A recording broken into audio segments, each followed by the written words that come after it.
That's a real thing about not having no regrets about this thing. I try to talk about that as much as possible, man. Is that like you only get one of these. Mm-hmm. I really accepted that aspect of life and that thought process of life when my mother transitioned. Like, what I'm saying? When my mother passed away, it was like because grief is so weird, right? Like, what I'm saying? You go through all these roller coasters of emotions, but it's also final in a way. And it was the biggest representation that I could have in the moment that was like, all right, it was this, now it's this. And ain't no going back to this.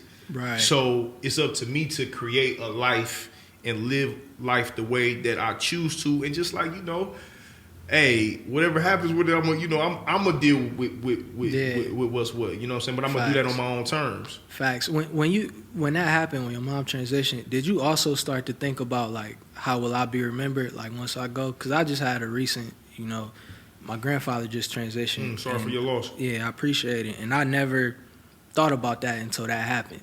So. Yeah. I mean, for sure. I mean, man, when people transition to you closely, especially in my experience, when a parent, and nothing compares to a person's mother, right? But when things like that happen, you have no choice but to think about your own mortality. You know what I'm saying, right? And I can't say that it did so much about like, all right, how am I going to be remembered? It really just kind of like made me lean to, okay, how do I want to live? Like for real. Like, you know what I'm saying? How do I want to live my life while I'm here? Yeah. How do I want to dictate what my life is about? You know what I'm saying? What do I want, how do I want my story to be written on my own terms? Like, you know what I'm saying? Like, because one thing that I did learn about about death is that like, and this is a hard pill to swallow, is that, man, life keeps going. After my mother died, man, people still had to get up and go to work. They still had to pay their bills. They still had to take care of their families. Like, it was just, life didn't stop. So I learned in that moment that, man, you have to live. Like, you know what I'm saying?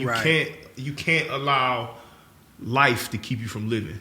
Like, you know what I'm saying? Like, this shit is gonna be hard as it is. You have to live it. You have to take action. You have to live with your own choices. Right. You know what I'm saying? That's the biggest thing that I took from it, is that like, man, I'm gonna live it. It's only one.